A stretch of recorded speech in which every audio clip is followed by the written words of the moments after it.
Welcome, dear readers. You are listening to Time to Read, a Winnipeg Public Library podcast. We are once again coming to you from the Millennium Library in our home, the Carol Shields Auditorium, which is located on Treaty 1 territory and on land that is the traditional territory of the Anishinaabe, Cree, Oji-Cree, Dakota, and Dene peoples, and the homeland of the Métis Nation.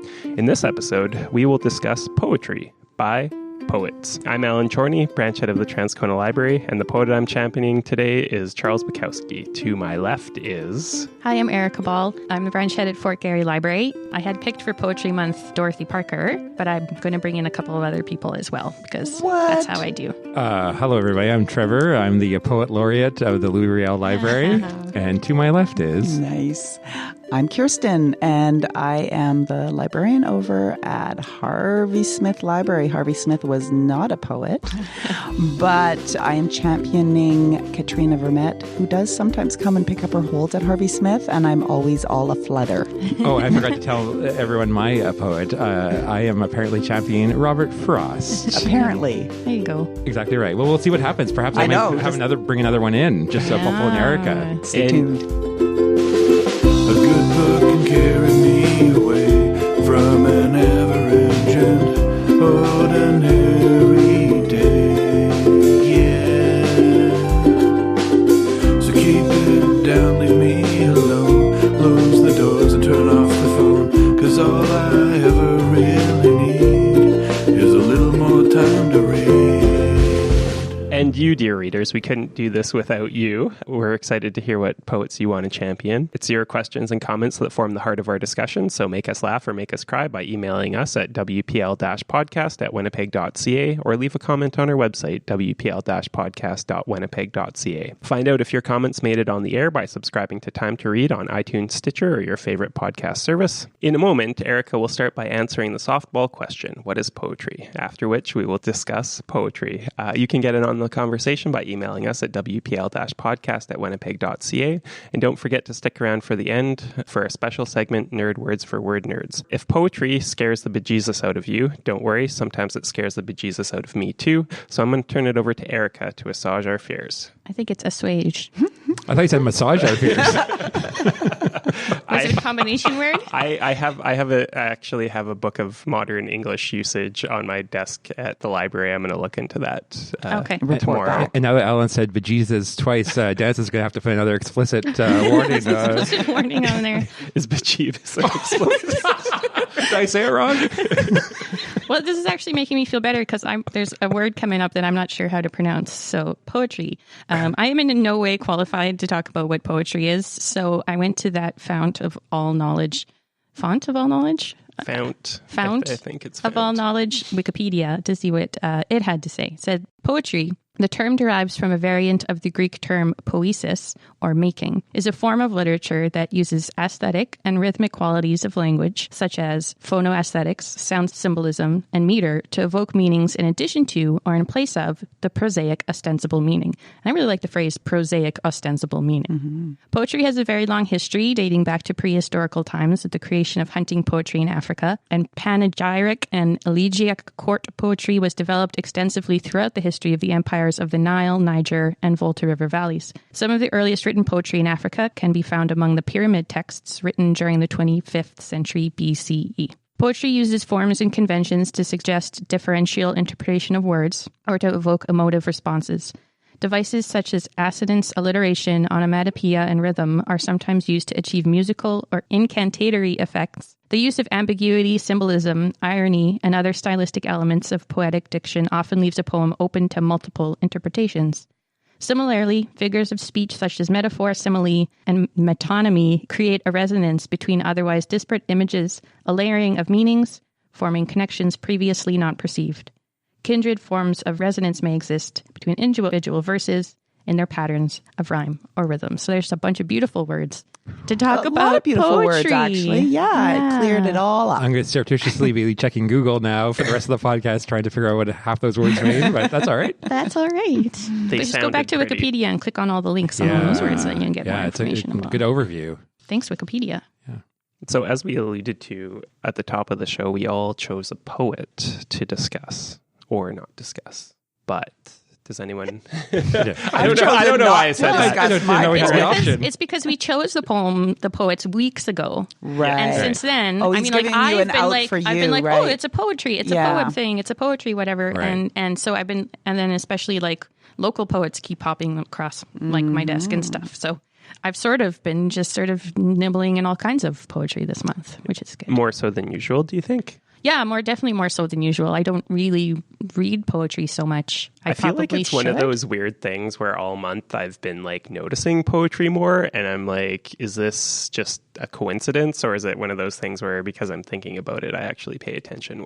Because it's also National Poetry Month, so it is everywhere. No, is it? Yes. Whoa. So it is everywhere. I mean, it's like, it's on in every, And so it's doing what it's supposed to do. That's what the months are supposed to do, right? Absolutely. It's like yes. National Poetry Month. Is that a Canadian thing? Is that an American thing that we're just kind of borrowing? I don't know, think it's a but North there's American thing. North American. I think the League of Canadian Poets definitely promotes The it. League of Canadian Poets.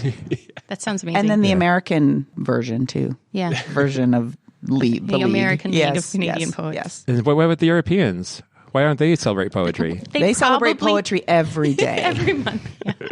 Every day is Every every day. month is Poetry Month in Europe. Right, that's They right. like to pretend that they invented poetry. Yeah, I think we're a little bit silly today because it's actually been 2 months since we did this. Yeah. yeah. And last month was our live episode. So I think we're just all a little bit out of practice, out of sync. And we're not actually discussing one book. So as far as It's like being weird. structured, we're kind of a little like, which is okay. It's okay. So then somebody should just start talking about their book then, their poet. Yeah. I think my poet can segue nicely into our conversation about Okay. poetry. I don't know. Did everyone read the poem that I picked? On the blog? I mean, on the Reader Salon? Sure, I read all Yeah. those blogs. like the whole poem or just a little stanza? I just read the stanza because I thought you'd talk I thought about it. I thought that was the whole I thing. didn't want to ruin So what I'll it. do is I'll do the author bio of Charles Bukowski, and then I'll quickly read the poem, and then we can discuss the implications of the poem on poetry as a whole. Sure. Not to make it too heavy. Sure. So Charles My back's already up, actually. That Charles Bukowski is going to sort of lay it all out for us for everything poetry. But okay, I'm ready. Okay. Mansplaining. That's all right. I'm going to bring the feminist rage. Don't worry. Ladies playing. So when I was young, Explain. like in my teens, I was familiar with the name Bukowski. I didn't know much about him. Wait, I but thought this was the poem you're reading. I was like, this guy's talking about himself in the third I'm person? talking about who Charles Bukowski Oh, sorry, is. carry on. So I didn't know much about, anyways, I didn't know much about him, but I knew he was a writer. And for the longest time, I thought he was like a Russian novelist, like Tolstoy or Dostoevsky in that vein. And then I didn't pay too much attention, but I'm a huge fan of the band Modest Mouse. And then on their 2004 album, Good News for People Who Love Bad News, they had a song called Bukowski with the lyrics, "Woke up this morning and it seemed to me that every night turns out to be a little bit more like Bukowski. And yeah, I know he's a pretty good read, but God, he'd want to be such an a-hole." So that intrigued me even more. But it wouldn't be until Boxing Day of 2007 that I was in McNally Robinson wandering through their discount book section, and I saw one of Bukowski's books come on in, New Poems, which was when I, A, realized with some skepticism that he was a poet, and B, realized that he was not a Russian and not from the 19th century. But because I love that Modest Mouse song so much, I cracked open the book and read a random poem, and it sent chills down my spine. I was actually afraid to read another poem because what if liking that one poem were a fluke? But as it turns out, I thought they were all good, and I don't think I've ever read free verse that makes use of enjambment seem so effortless. So after that, I was hooked, and I read as much of his poetry as I could find, most of his novels, his collections of letters, and multiple biographies. And here's some things I learned about Charles Bukowski. So Modest Mouse was right. He's an a-hole. He was born in Prussia, but moved to America at an early age. He was incredibly prolific, writing over 30 books of poetry and 6 novels. He was an early adapter of Apple computers. He was amazed at what computers could do to increase his output. In his correspondence, he almost always refers to poetry as poesy. He was super smart and very well read, but often to his chagrin, he would mispronounce words in public because he had never heard them out loud before. We can relate. I'll say. He's not well loved in academic or literary poetry circles, but is well loved by the masses. He's kind of like the pop music of poetry. And some of his favorite things included alcohol, betting on horse racing, and cats in that order. Huh. So Any thoughts on Charles Bukowski before we go into the poem? Were you guys familiar with his work? Familiar with him as a person? I recognized the name, but that was as far as I knew. Same. Yeah, never read anything by him. It super surprised me to find out he like died in the 80s. Like I said, I thought he was like ancient and Russian, but I know that I've read some of his stuff, and I knew that he was sort of contemporary. Like I knew that he lived like in the 60s, 70s, and did a lot of writing during that time. Mm-hmm. And I also knew that he was just very, in my mind. And I don't know what this is based on, not from like a particular poem or anything, was that he was pretty macho and male and... In like a super weird way, like in that he would like go out to bars and get in like bar fights all the time, but he also wrote poetry and listened to classical music all the time. Yeah. So like there's that weird sense about him. But the poem I picked was, I'm not all knowing, but... one of the problems is that when most people sit down to write a poem, they think, now I'm going to write a poem. And then they go on to write a poem that sounds like a poem or what they think a poem should sound like. This is one of their problems, of course. And there are other problems. Those writers of poems that sound like poems think that they then must go around reading them to other people. This, they say, is done for status and recognition. They are careful not to mention vanity or the need for instantaneous approbation from some sparse-addled crowd. The best poems, it seems to me, are written out of an ultimate need, and once the poem is written, the only need after that is to write another.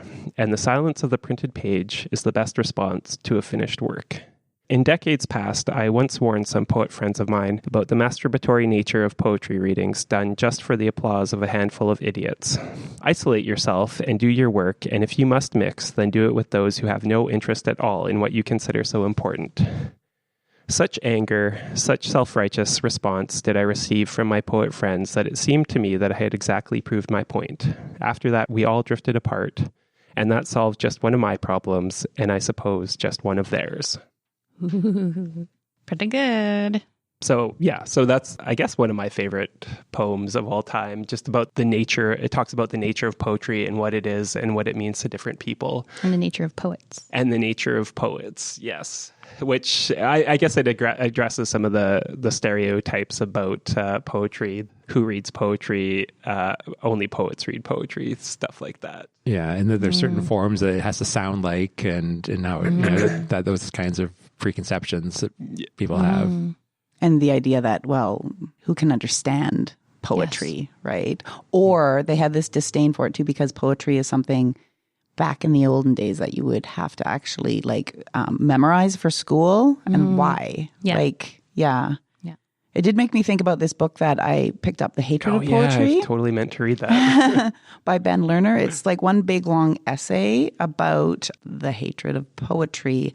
And it starts by Marianne Moore, her short poem called Poetry, which starts, I too dislike it. Reading it, however, with a perfect contempt for it, one discovers in it, after all, a place for the genuine. Ooh. Yeah. It's real. Right? Yeah. Because like poetry tries to capture something real. So it evokes strong emotions. Like more real than other things? Like yes. Okay. Go on. Well, I want to talk about it with my word a little bit more, but I don't know if it was in that definition at all about what poetry is. I guess I'll talk about it more with my I guess my nerd word. My thought would be like that bleeds into the pretentiousness of poetry, that poetry touches something that no other form of art can touch. Oh, I don't know if it claims to have exclusive ability to do that. It's one of the ways that somebody can do that, though. It's that transcendental idea, right? Like something that's truer than, like myth, like it's truer than literal truth. Oh yeah, no, that was in the thing. We also sort of like the idea that with poetry, it's almost like an idea distilled down to its most elementary level, where you're not constrained with punctuation or capitalization or proper sentences even. You can choose the perfect word and surround it by a couple of other words, and you can create something that's almost like a piece of art that different people can read and get different things out of. Whereas I feel like a novel, we can have different feelings about it, but we all pretty much are reading the same thing. We're reading the same scenario, the same characterizations. We can discuss little things we pick out, but the five of us, including Dennis, could read a poem and each come away with something that's a little maybe personal to us that we've read into it, and maybe you don't get that in other maybe longer forms of writing. I don't know. Not that poems have to be short. There, I'm defining poems again. You could have poems that are novel length. Yeah, have an example of one later. Are you going to read it? Stay tuned. Exactly. The definition, Alan, being to evoke meanings in addition to or in place of the prosaic ostensible meaning. So you're taking like a... Right. But I still don't buy into the idea that there's something about poetry that can do those things that you can't get out of a novel or a short story or other things, or a song. Or a and painting. That opens up or a painting. Yeah, so it's just another mode Art form. of expression for those types of ideas. Which it is. But then I guess my question is, does it do it well? Like, no one talks about poems around the water cooler. No one's like, There's an accessibility that the reputation of poetry perhaps has. And I think that that's changing a little bit too. Like, there's all these like Instagram poetry, and like Rupi Lepper. That is the correct pronunciation. By the way. Yes, nailed it. Kaur, I think, is her name. And she's written some really fabulous books of poetry. She's like the best-selling. Her book is the best-selling poetry book of all time. And to be fair, it is really good. Yeah. So maybe the perception of poetry is changing. That would be cool. Well, and what I like too about a lot of poetry is that you can, speaking about Katrina Vermette, who we will speak a little bit more at length later, but like she has some of her poems written on buildings outside along Portage, at the dollar store, so that's accessible to everyone just walking by there or waiting for a bus. And whatever that evokes in that person reading it or looking at it is something meaningful, I think. Absolutely. One of the people that I was looking at when we were choosing our poets is Amanda Lovelace, because her first book, called The Princess Saves Herself in This One, was a Goodreads choice for poetry a couple of years ago. And it's interesting because she's kind of it seems like a lover-hater kind of poet, because a lot of her poetry is very short lines, sometimes just one word running down the page. And so they're relatively simple compared to some other poetry, and they're very modern, like they're dealing with very contemporary issues. So it's one of those like Instagram things where she's reaching certain people for sure, but then there's other people who are like saying this isn't really poetry, right? Which I think is a stupid thing to say, because you can't judge that for somebody else. But the interesting about her is that I actually read like there is controversy as to whether she is saving or ruining poetry, and I'm like, what a ridiculous thing! Wow! But I'm let's sure that's debate it. I'm sure let's talk about it. That's been said about every E. Cummings, right? Right. Like everybody is gonna like, oh, this person's ruining poetry. It's like it's gonna be fine. Yeah. Let's just calm down. Yeah. I don't know if I ever told you guys a story about we had to memorize 8 lines of poetry in high school, which was the thing that we talked about. Why you had to memorize things? What was the point of it? And we had a day to memorize something and come back the next day. But right away, this kid put his hand up and said, "I'm ready to go." And the teacher's like, "Yeah, right." He goes, "No, I am." And then he said, "Well, what are you going to read?" He said, "I'm going to read a section from In Spring by E. Cummings." And that was a poem where it was one word per line. So he got up there, he said, "It's spring and the goat-footed balloon man whistles far and wee," and then sits down. And that was his 8 lines. And then, for a day he was a hero. And then the next day the teacher said, "No more E. Cummings," as far as memorization. So yeah, that's pretty clever. That's exactly how this book, The Hatred of Poetry, opens. It talks about, in 9th grade English, Mrs. X required us to memorize and recite a poem. And so he went to his high school librarian and said, "What's the shortest poem?" And actually that's where the Marion Moore's poem came up. So I guess not E. Cummings, but still. See, and here's the weird thing is I kind of wish they had forced me to memorize more poetry in school, just to build that skill and that confidence of speaking out loud from having something memorized. Yeah. If it's a memorizing practice, something more prose-y might be easier though, right? But yeah. Wait, no. No. Oh, right. Poetry You would disagree. Well, I mean, the reason poetry exists in a lot of ways is because the meter and the rhyming scheme and the structure add a lot so that you can memorize it. And it was an oral storytelling / memorization tool before people had skills to write. They would use poetry because it's easier to remember poetry than it is to remember just words verbatim. Well, yeah, when I was in high school, there was that E. Cummings experience. But in addition to that, I think probably somewhere in my brain is about 10 to 12 poems that are fully memorized. And I don't think I can put myself on the spot and recite any here, but what does happen sometimes throughout my life, random pieces of these poems will just sort of like appear in front of me like the answer to like a magic 8-ball. And I'm kind of grateful for having those things kind of like inside there, and every once in a while, maybe a 2-line couplet or something will just appear in my head, or a certain line or a certain poem, and yeah, like I'm. It seemed kind of useless at the time, but I kind of wish I had more of those in my brain. So. Well, didn't you respond to Phil's comment on Facebook? Yeah, that's one of the poems. Yeah. Spring and fall to a young child. Margaret, are you grieving over golden grove unleaving? Leaves like the things of man, you with your fresh thoughts care for. Can you? As the heart grows older, comes to such heights colder, by and by no spare sigh, no through the world of wanwood leaf meal lie, and you will weep and know why. It is something you mourn for. It is Margaret you mourn for, or something like that. It's not all there, but enough of it's there. Yeah. Do we want to back that up for listeners who might not have followed the Facebook thread?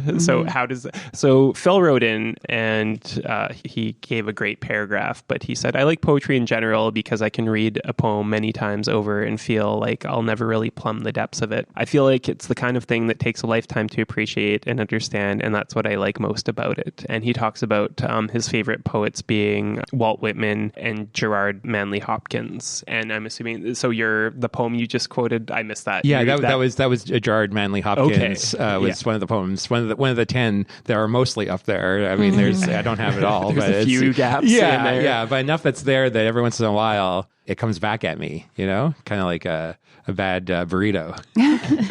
Well, when I read that, when you had written that on Facebook too, I was thinking, I have this Mary Oliver part of one of her poems that comes through to me all the time, as I'm walking, what will you do with your one most precious and wild life? Yeah. And that's a question then that I'm just constantly asking myself, and it comes from a very lovely Mary Oliver. So we also had another comment on Facebook that I'm gonna try and use as a segue and a counterpoint at the same time. So I'm wondering if, like, because we're all librarians here, and if we're not maybe a little biased towards poetry and the promotion of poetry. Maybe.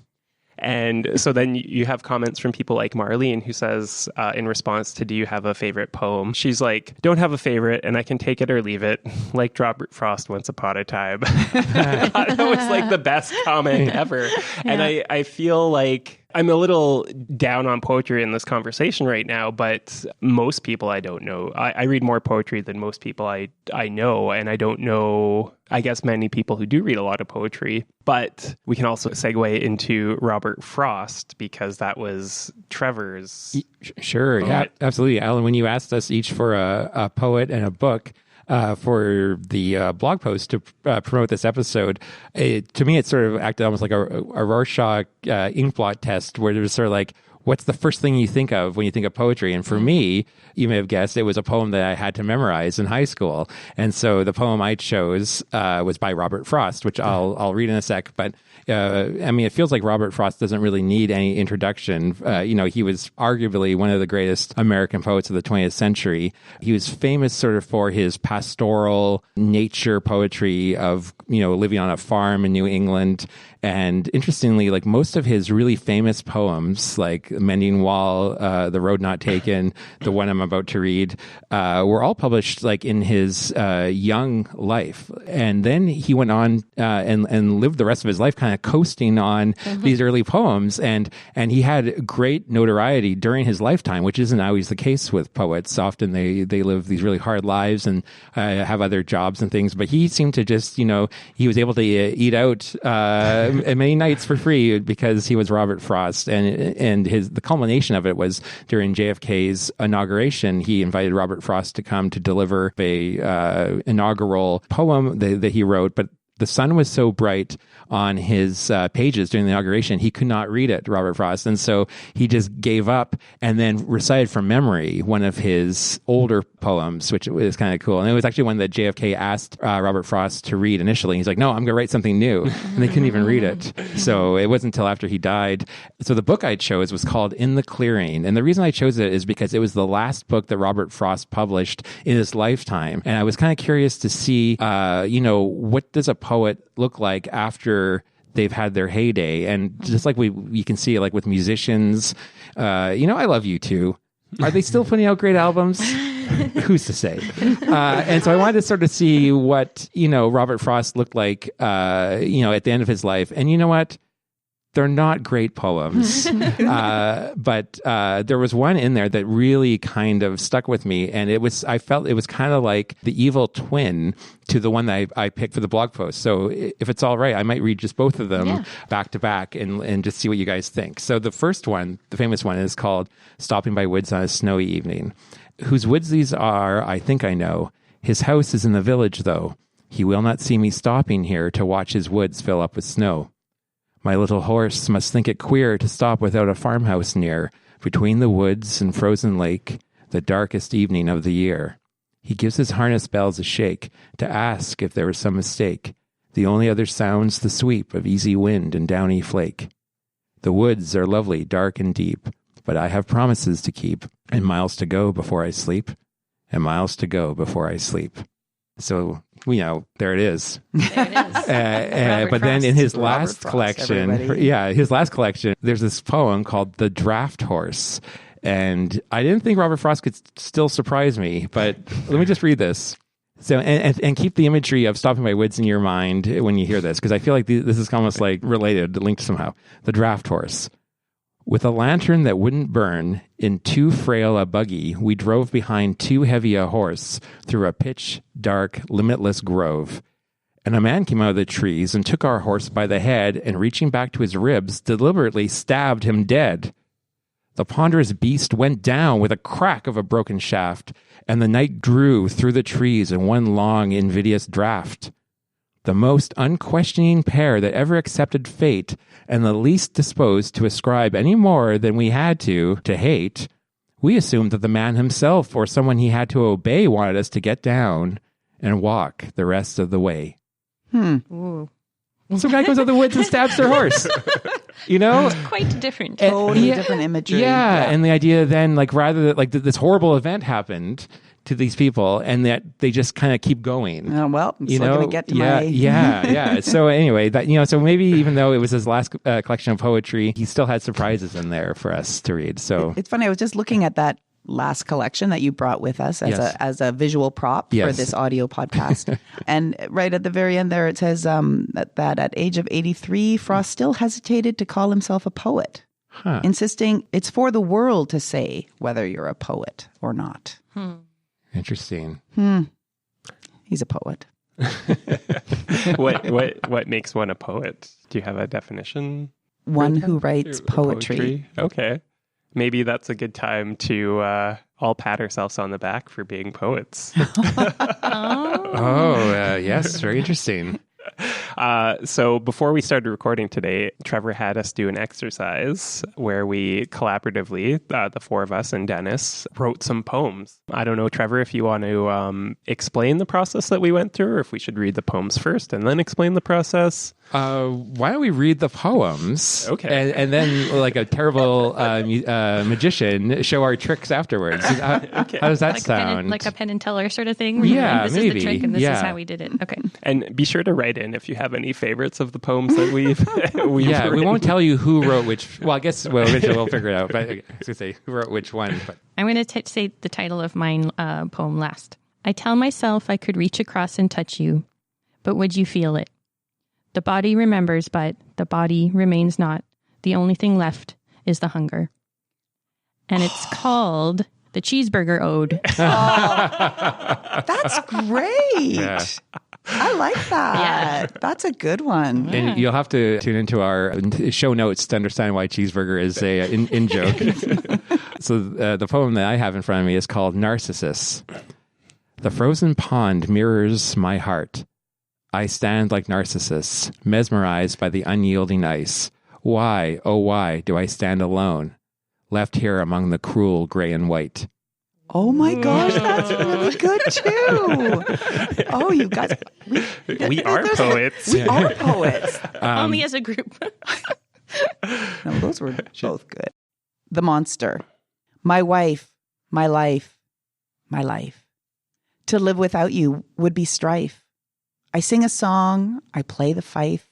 The hunter poised sharpens the knife. And so it all ends.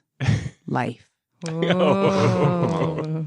I would just like to say that I like the ones that don't rhyme best. But fife, if you can work fife into a poem, yeah, that's There you good. go. The one I have is called Closed. The clouds opened as we walked home that night. My heart opened at the same moment. The rain was renewal, rebirth, and suddenly it became clear. Something had washed away. Whoa. These are good. Like, except for really the one that I read. But No, they're all. yeah, theirs are, yeah. All right, there's one more. All right. This one, because Dennis also participated in this, we have a fifth poem that I will read on Dennis's behalf. The title is Tell Myself. The snow is falling softly, and so is my despair. My affairs are not in order. I don't really care. Or so I tell myself. Oh, that's good too. So I guess we haven't actually explained how we did this. No, we're just all really good at poetry, everybody. Yeah. Thanks for tuning in. We've solved poetry. You can just churn them out. Yeah, so I was first introduced to this exercise actually last summer in a family camp that we were at, but then I was reintroduced to it in this interesting book just called On Poetry by Glenn Maxwell, who is a poet himself. And what he had us do was take a deck of cards, shuffle them up, and then each one of us was dealt a card. And so depending on what suit you got, and depending on what number you got, whether it was an ace or a number or a face card, it was a certain scenario that you were dealt. And I'm not going to read them all, but just to give you an idea, if you were dealt hearts, then you're with a loved one, but it isn't going well. And diamonds is something else, clubs is something else. And then the numbers mean different things too. So for example, if you have the 2 of hearts, then you're with a loved one that's not going well, and it's also very hot. And so there's, there was a bunch of different, however many combinations you can imagine, just to give us something to sort of think about. And then we each had to write down what we thought would be the first line to a poem, thinking about our scenario. And then after writing the first line, we passed the sheet to the person to our left.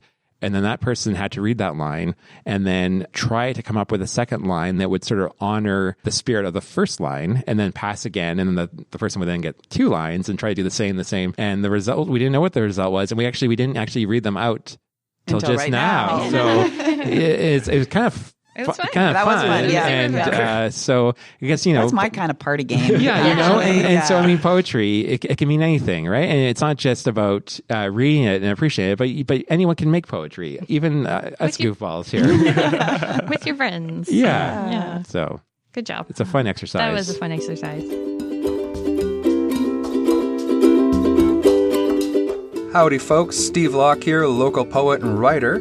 You're listening to Time to Read, a Winnipeg Public Library podcast. Briefly, I just want to give a shout out to Speaking Crow, which is a monthly open mic series that I run. It's held in the Carol Shields Auditorium on the first Tuesday of every month. Sign up is at 7, and it's open to people of all backgrounds, all experience levels, where you can come and share your work and meet members of the community, and also get a chance to see a featured reader that is someone who's established in the community. See you there.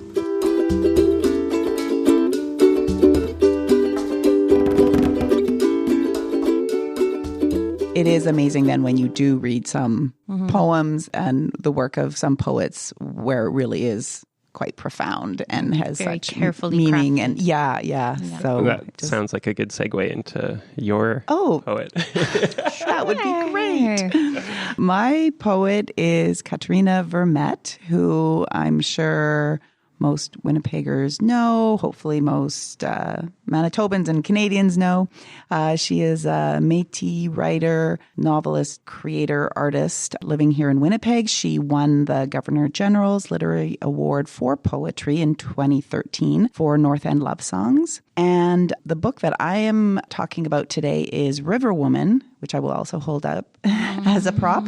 And this is her second book of poetry. But she is a poet, but she's also, of course, a novelist of the amazing book, The Break, also award-winning, about a intergenerational family saga in the North End of Winnipeg. She's also written for children, a whole series of 7 Sacred Teachings, and she's also done graphic novels, 2 volumes about a girl called Echo, which is about time traveling from present day, from her foster home to the Métis resistance in the 1860s. And she also co-director and co-writer for This River, which was an NFB film.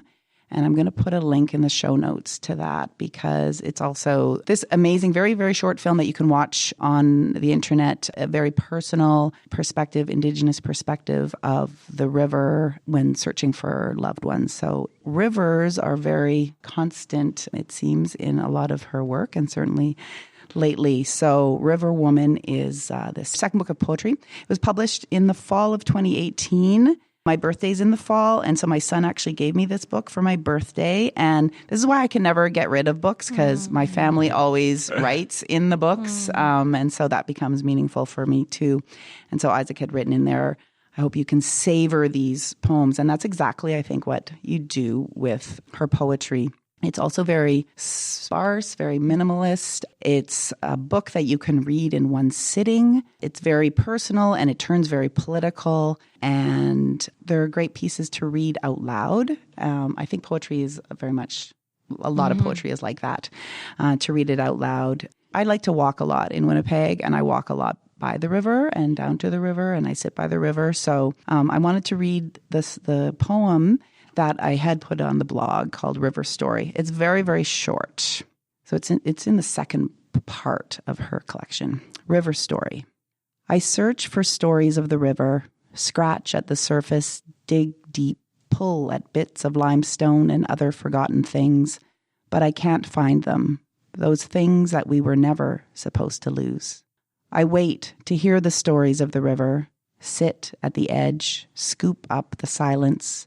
My fingers tangle in the long, dark hair.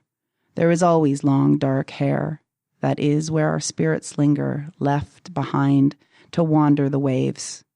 I need to hear the stories of the river, about when she was young and her brown water was clean, loved.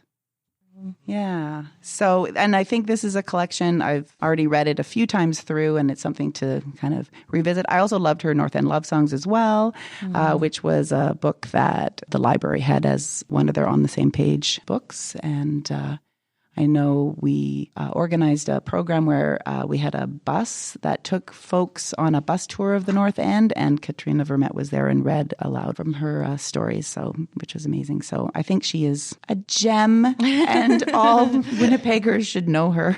And I have to say that of all the recommendations for books of poetry that you guys recommended, I thought this one was the most accessible, and I got the most out of it. I got nothing out of Robert Frost. He's not for everyone. I got very little out of Dorothy Parker from her poetry. Her short stories are pretty entertaining, though. Yeah. So. Well, and I think, too, I mean, we all live here. Like, she always writes so much about place. Like, it's, such a strong part of her work. So I think because we all live here as well, so... Yeah, well, that's the interesting thing about poetry, or what I think I find so hard about a lot of poetry is that I just don't know where it's coming from. So it's like just so obscure. And I'm like, is it really worth it to try and puzzle this out? Like Phil had mentioned Walt Whitman, and one of his famous poems is, "Oh, Captain, my Captain." And I was like, I read it and I was like, oh yeah, I know this poem from Dead Poets Society. Yeah, I was just going to say. It's about Abraham Lincoln. Who knew? Yeah. Not me. And then I don't know if you just read that poem by itself, if you can pick that up from that poem. I don't think you can, or I need to know a lot more about Abraham Lincoln. So I always find it so interesting to try and puzzle through poems. So I wonder if maybe that is why, because a lot of River Woman is about the rivers surrounding Winnipeg.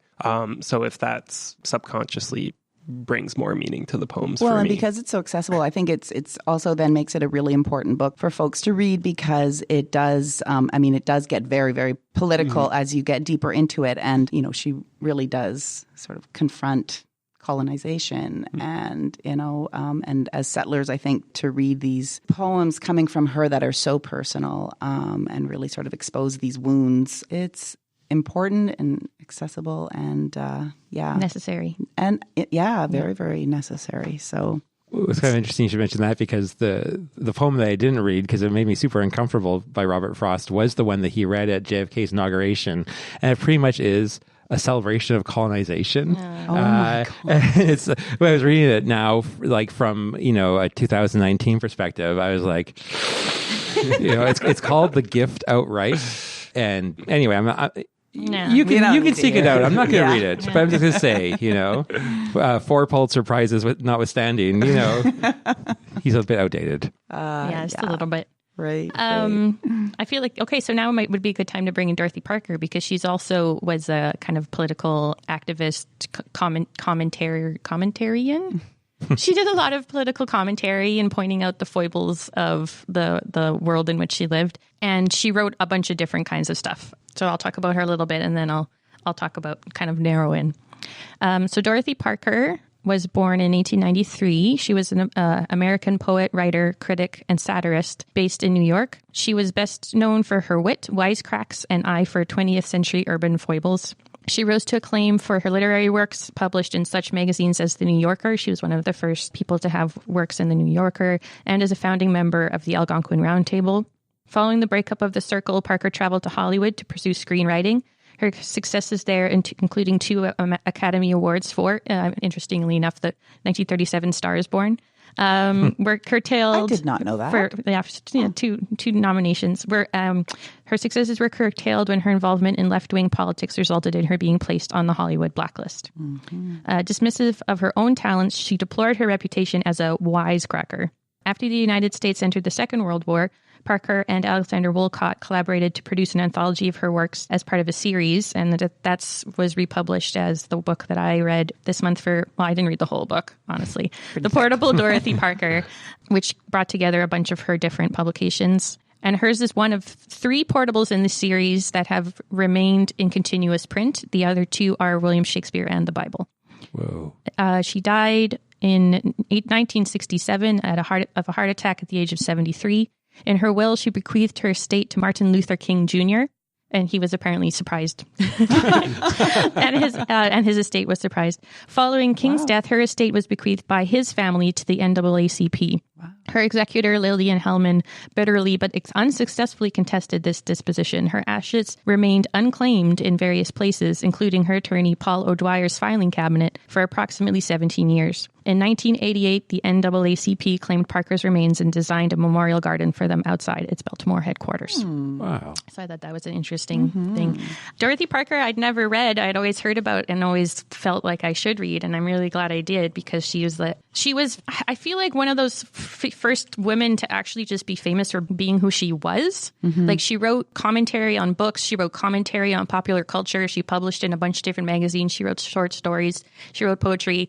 And then when she went to Hollywood, she would spruce up lines and just do these sort of like random jobs just because she was super clever and biting. Almost like what they would call like a script doctor nowadays, where we're just brought in to punch up the dialogue or... Yeah, it was just her personality witty. And her take on stuff. That's why, and she was highly paid for these things. And then when I was looking into her, I remembered being exposed to her on through the Gilmore Girls, because Amy Sherman Palladino, the creator, her production company is actually called Dorothy Parker Drank Here.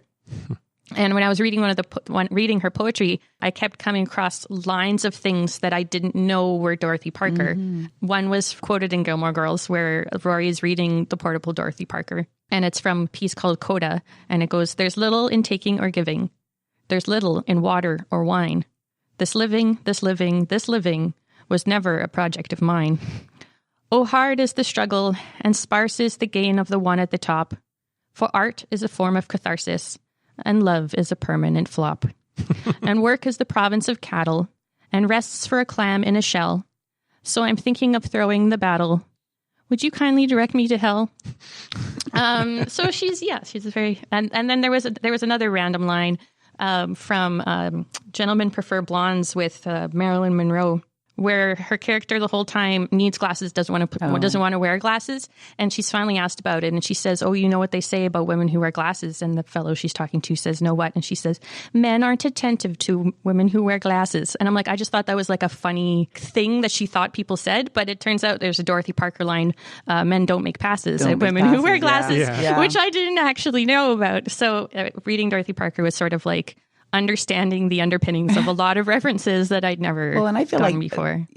So much of Dorothy Parker that's known now is, for those types of things. Men don't make passes at girls who wear glasses. Yeah. And we've, for the library happy hour, our adult story time, we've actually read a lot of Dorothy Parker out aloud because it's so great read aloud. And she does a lot of these sort of male-female kind of relationship dialogue-y pieces, and they are so good and so smart and so biting and funny. So funny. And I never made the connection until now between Dorothy Parker and the Gilmore Girls, because I feel like a lot of her short stories do have that quick, witty banter, like the Gilmore Girls style, where they're always like firing lines back and forth. Wordplay. And that the scripts are so dense because they're always just talking, and that carried over to her other shows like Bunheads and I don't know if you've seen the new one, The Marvelous Mrs. Maisel. No. It's great too. It's the same kind of like snappy rhythm, which is very Dorothy Parker-esque. Yeah, so I very much enjoyed getting to know Dorothy Parker a little bit, even though this is a big book. The Portable Dorothy Parker. When you first recommended it, I was like, I'll read the whole thing. And then I was like, maybe I'll read some of the poetry. And I didn't really like the poetry that much. And I was like, well, maybe I'll try a short story. And I do like her short stories better, I think. Yeah. I think maybe it's because you originally suggested a poem about a dog, and right away I was like, I picked that one because it was like, so much of her poetry is very dark. She was periodically suicidal, and she did have an alcohol problem, and she wasn't a happy person for much of her life. So the one that I chose for the blog post was just a funny one about a dog. And I think, I don't know, maybe if you'd picked the more depressing one, I would have enjoyed it more, because I read The Big Blonde, which deals with all those things that you talked about, and I was like, oh, this is fascinating. I can't put this down.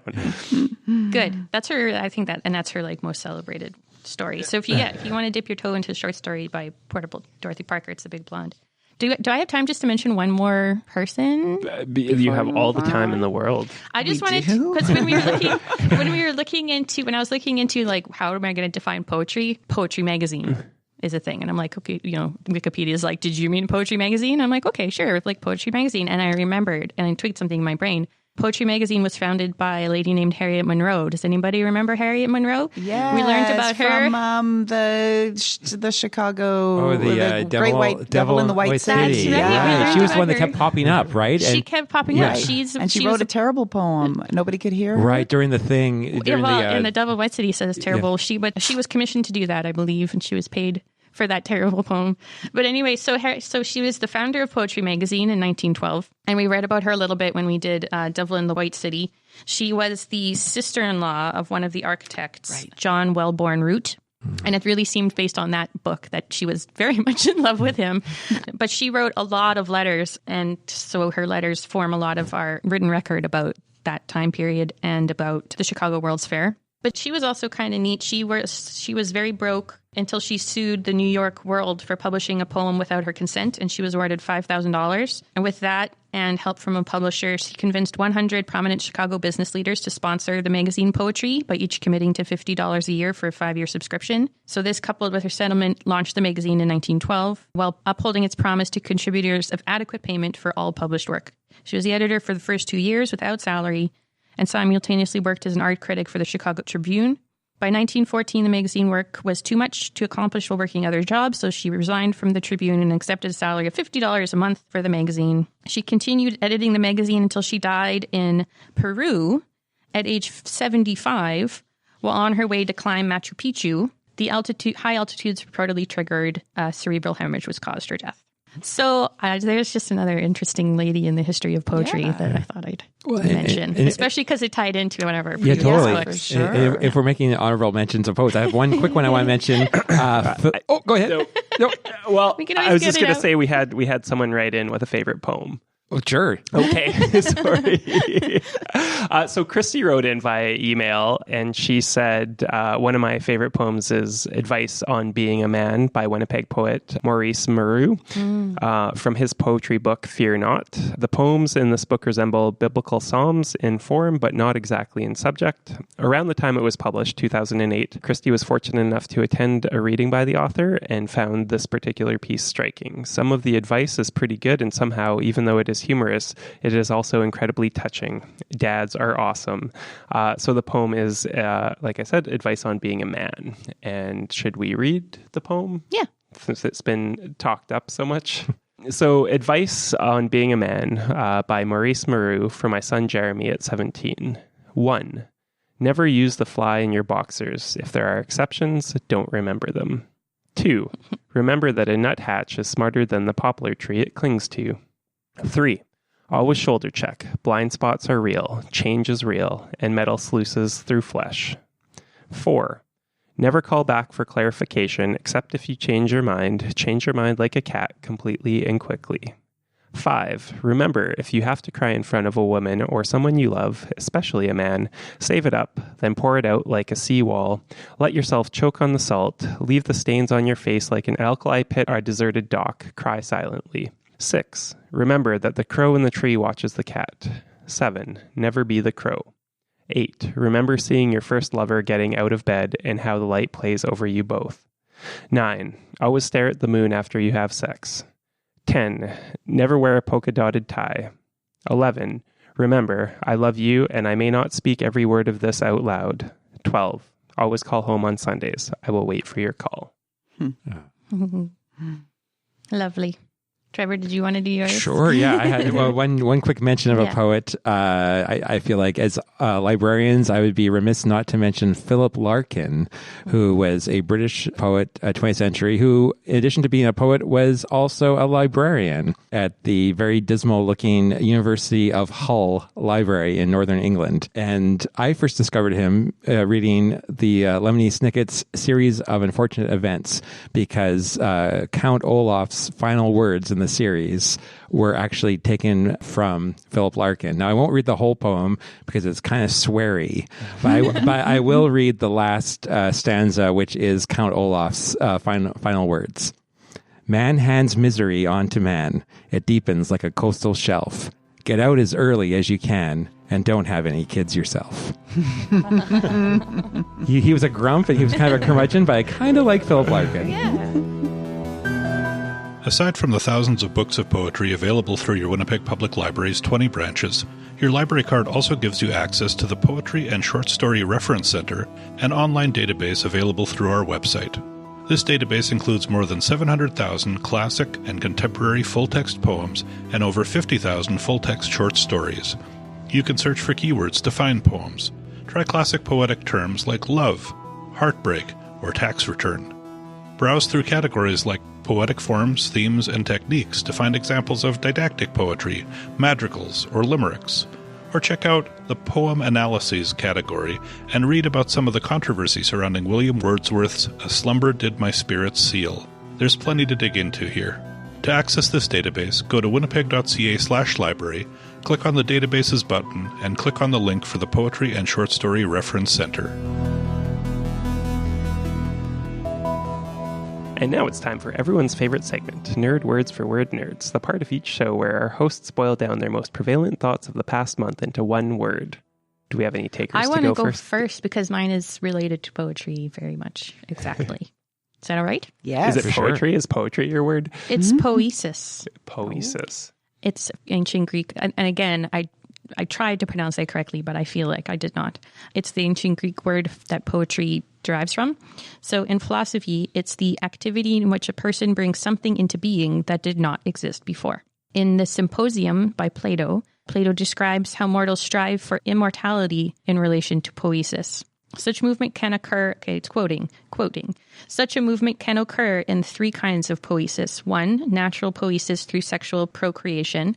2, poiesis in the city through the attainment of heroic fame. And finally, 3, poiesis in the soul through the cultivation of virtue and knowledge. And this would be my book that you could read. I don't know if it's good, but I'm going to read it next. It's because of this excerpt that I found. In their 2011 book, All Things Shining, Hubert Dreyfus and Sean Dorrance-Kelly conclude that embracing a meta-poetic mindset is the best, if not the only, method for authenticate meaning in our secular times.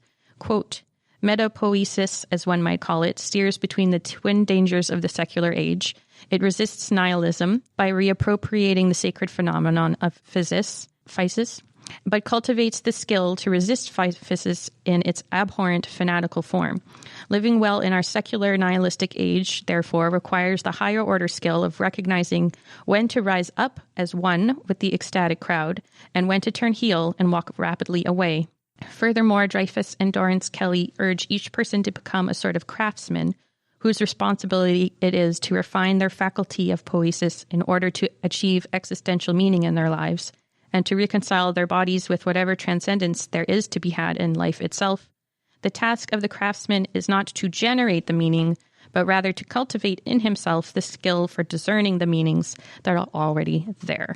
So that's a book I'm going to be reading next to see what the heck. You'll have to report back. I was to just us. going to say, will. yes, we expect a book report on that. Yeah.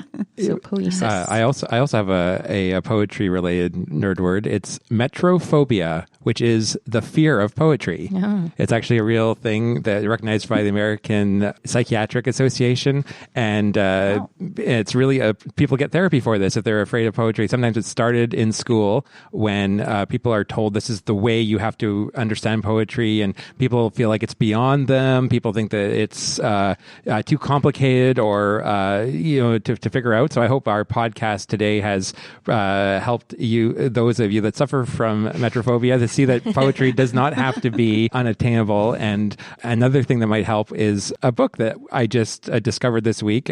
Kirsten and I were at a sort of a spring preview event for some Canadian publishers, and Emily from ECW Press gave me this copy of How a Poem Moves by Adam Soul. And Adam Soul had a blog post for many years. He's a poet himself, a Canadian poet, called How a Poem Moves. And his whole idea was to present a poem and then have a short commentary on it about why he likes this poem or what it is. And he kind of used the analogy that he was like a park ranger taking a bunch of people who had never been in nature before and just pointing out certain things so that the next time these people were in nature, they could find these things for themselves. So it's very unpretentious. It's very readable. And I'm learning a bunch of whole new poets I never even heard of. There's one called C.K. Williams that now I've put his book on hold because I'm fascinated because one of his poems was in this book. So How a Poem Moves by Adam Soul can cure your metrophobia. Metrophobia. Yeah. Okay, so I can go next. You can go next, sure. So I have a little bit of a survey for you guys before we get into my words. So I want you're going to visualize something, so you can close your eyes or not. The audience will never know. So visualize a rising sun. Consider carefully the picture that comes before your mind's eye. The sun is rising above the horizon into a hazy sky. Now rate the image in your mind's eye on the following scale. No image at all, only knowing that you are thinking of the object. Vague and dim, moderately clear and vivid, clear and reasonably vivid, or perfectly clear and as vivid as a normal vision. And so, what were your ratings for this? Clear and vivid. Moderate. Moderate? Yeah. 3 to 4.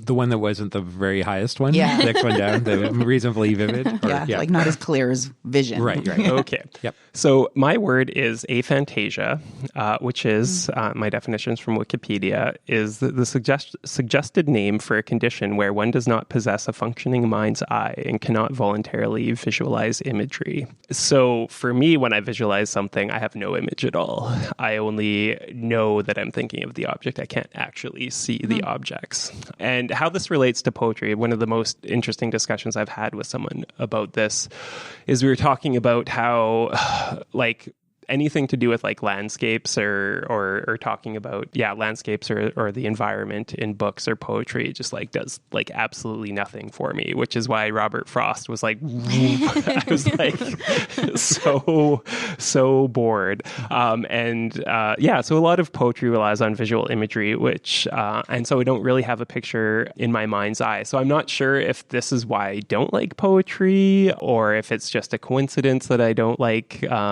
landscape imagery. Yeah, so it's a question as to whether that's true or not. Yeah. Okay, now our nerd words don't always have to relate to the subject at hand. No. However, and it mine sort of does. But with reading all this poetry, I've also been reading more poetry and short essays in this collection called Gush, Menstrual Manifestos for Our Times. I'm about to read that. Oh my gosh, it's so good. It's edited by Rosanna Deerchild, Ariel Gordon, who's a local poet, and Tanis MacDonald. And it's 100 different women and non-binary folks. Tanis MacDonald, we talked about her last episode. There we go.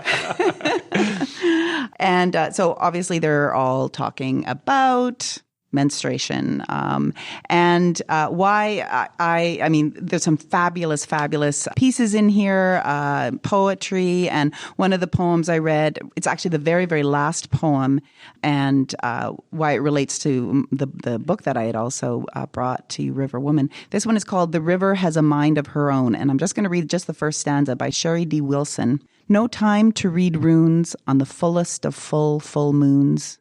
Buffalo Plains people, brace yourselves. Stay away from the riverbanks. She's moving fast. She's picking up speed. From floodlines, our bloodlines are about to bleed. Anyway, it's a fabulous book. And so then it's this menstrual manifesto. And then it got me thinking about how I just celebrated a very important anniversary, April 12th. It's been 1 year since my very last period, which means I am in menopause, people. Congratulations. And thank you. So now with that comes a lot of things like hot flashes and dreams. I've been dreaming a lot, and it hasn't been all that great. Not very joyful, quite disturbing. No Taylor Swift. No Taylor Swift dreams. Boy. Actually, my sister, who's exactly my age, shout out to Carrie, she just texted my family in our group text saying that she dreamt that Curious George was a member of our family and that I was his mother. And I was like, I need to have joyful dreams like that, where I'm Curious George's mother. Anyway, so dream is my nerd word. And it's interesting because the etymology of the word, it comes from mid-13th century, the Old Norse draumer, the Old Saxon dram, which means a sequence of sensations or images passing through the mind of a sleeping person. So that's that's understandable. But before that, there was also an Old English word, dream, that meant joy, mirth, noisy merriment, and music. Now, those aren't the same. And so after that word actually in Middle English, Old English, it did become obsolete in the 13th century. And there was also a verb, draimen, which meant to sing, rejoice, play music. So that became obsolete. And then the Old Norse version of dream became more accepted. But I've just decided I'm going to reclaim the Old English dream of joy, mirth, noisy merry-making, to mean dream for me, so that I can stop with these disturbing, not so happy dreams. Would you go so far as to say nightmares? Are these night terrors? Night terrors. Yes, okay. Yeah. So I'm reclaiming dream. Good. Well, yes. Kirsten, you're a dream to us. Oh, Trevor. But which version? Unfortunately, we have to sign off for this month. Thank you so much, dear readers, for tuning into this, our 16th episode of Time to Read. In May, join us as we explore the 100th anniversary of the Winnipeg General Strike by reading Margaret Sweatman's novel Fox, which has been described as a deft examination of said strike. Reach out to us ahead of time so we can incorporate your thoughts into this episode by emailing us at wpl-podcast.winnipeg.ca or find us on Facebook. We'd love it if you hit subscribe in iTunes or your favorite podcast service. We'd love it even more if you were to give us a 5-star rating. Until next time, make sure you find Time to read. Poetry. Thanks for joining us for this episode of the Time to Read podcast. We were talking about poetry by poets. Time to Read is a production of the Winnipeg Public Library. Our panel today included Trevor Lockhart, Erica Ball, Alan Chorney, and Kirsten Werman. Our webmaster is Aaron Seaburn. Our social media guru is Regan Brew. Audio production and music by Dennis Penner. Some of our comments today came from Phil, Marlene, and Christy. You can be part of our show too. Email us at wpl-podcast.winnipeg.ca with suggestions for books that you'd like us to read and discuss, and comments and questions about the book we're reading for our next show. Visit us on the web at wpl-podcast.winnipeg.ca. Check out our show notes with links to some of the things we talked about today, and take part in a discussion about the books we're reading. You can also join our Facebook group. Next month, we're reading Fox by Margaret Swetman. We're looking forward to hearing what you think about it.